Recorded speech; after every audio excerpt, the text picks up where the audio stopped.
Good morning everyone. আজকের সকালটা অনেক বেশি সুন্দর। সকাল সকাল ঘুম ভেঙে গেছে, মনটা অনেক বেশি ফ্রেশ লাগছে।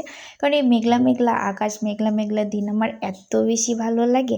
আমার সবথেকে ফেভারিট সিজন হলো শীতকাল আর বর্ষাকাল। কারণ বর্ষাকাল শীতের মতো অন্ধকার হয়ে থাকে, মেঘলা মেঘলা হয়ে থাকে। এই ওয়েদারটা আমার জোশ লাগে, বাসায় যা করি তাই ভালো লাগে, অনেক খাওয়া দাওয়া করতে ভালো লাগে। আর এই টাইমে যদিও কোনো কাজ করতে ভালো লাগে না, শুধু বাসার কাজ করতে ভালো লাগে, বাসায় থাকতে ভালো লাগে।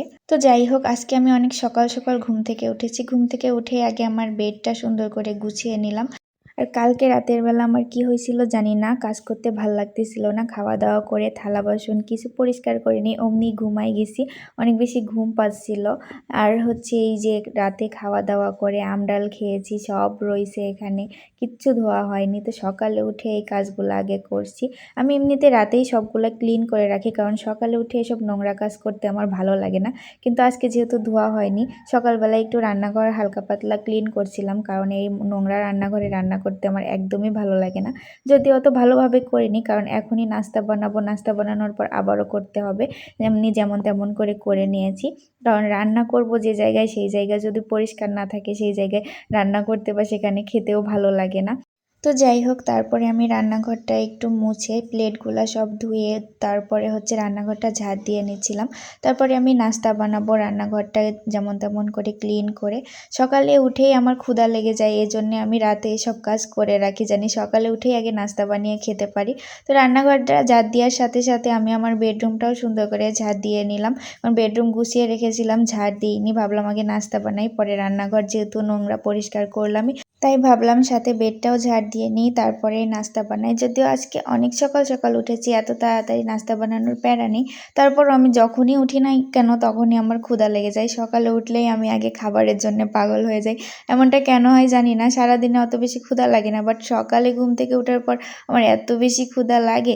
তারপরে আজকে রেডি রুটি বাসায় নেই, আজকে বাসায় রুটি বানাইতে হবে। তো ভাবলাম অল্প করে কয়েকটা পরোটাই বানাই, আজকে আর ভাত খাবো না। 2-3 দিন আমি কোনো রুটি বা নাস্তা বানাচ্ছি না, কারণ সকালে উঠে কেন জানি না ভাল লাগে না বানাইতে, তো ভাতই তুলে দেই। তো আজকে ভাবলাম আজকে আর ভাত খাবো না। আর আমার হাজব্যান্ডও সকালবেলা ভাত খাইতে একদমই পছন্দ করে না, যদিও কিছু বলে না নাস্তা না বানাইলে, তারপরও ও বলে আমার সকালে ভাত খাইতে ভাল লাগে না। তো আমার হাজব্যান্ড সকাল সকাল ঘুম থেকে উঠে পড়তে বসে গেছে, ওর এক্সাম চলতেছে, এই জন্য ওরে আর ডাকি নাই, আমি একা একাই সব কাজ করতেছিলাম। আর আজকে আমি রুটি বানাচ্ছিলাম, কি সুন্দর গোল গোল হচ্ছিল, আমি নিজেই অবাক হয়ে যাচ্ছিলাম যে এত সুন্দর কেমনে হচ্ছে।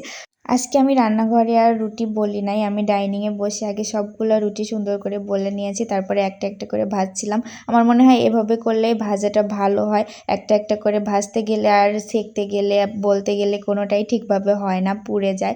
এই জন্য আমি সবগুলো আগে বলে নিয়েছি। তারপরে আমি ডিম ভাজি করব, এই জন্যে পেঁয়াজ মরিচ কাটছিলাম আর রুটিগুলো একটা একটা করে সেঁকছিলাম। এখানে আমি 2টা রুটি বানিয়েছি আর বাকিগুলো পরোটা বানিয়েছি, কারণ রাতে হচ্ছে ডাউল রান্না করেছিলাম, ডাউল দিয়ে রুটি খাবো আর ডিম ভাজি দিয়ে হচ্ছে পরোটা খাবো। এই জন্য আমি 2টাই বানিয়েছি, তেল ছাড়া 2টা আর তেল দিয়ে মনে হয় 3টা 5টা বানিয়েছিলাম, তার মধ্যে একটা খাইতেই পারি নাই। আমার হাজব্যান্ড 2টা খায় আর আমার একটা খাইলেই পেট ভরে যায়। তারপরে নাস্তা বানানো প্রায় শেষ, আমি এখনও ফ্রেশ হই নাই, এই জন্য আমি আগে ফ্রেশ হয়ে নিলাম, তারপরে ডিম ভাজি করলাম। তারপরে এই যে ডাউল ছিল রাতের, এটা গরম করে একটু নিলাম, এটা দিয়ে রুটি খাবো আর হচ্ছে ডিম ভাজি দিয়ে পরোটা। তারপরে আমার একটা রুটি পুড়ে গিয়েছিল, তারপরেও ব্যাপার না, ওই যে আমার হাজব্যান্ড পড়াশোনা করছে, আমি নাস্তা নিয়ে আসলাম। কি আরাম, সে পড়াশোনা করছে, তার নাস্তা রেডি। তো যাই হোক, এই ছিল আজকে আমার সুন্দর একটা সকালের ব্লগ ভিডিও। আর নাস্তা শেষে 1 কাপ চা তো না হলেই না। তো বাই বাই, আল্লাহ হাফেজ।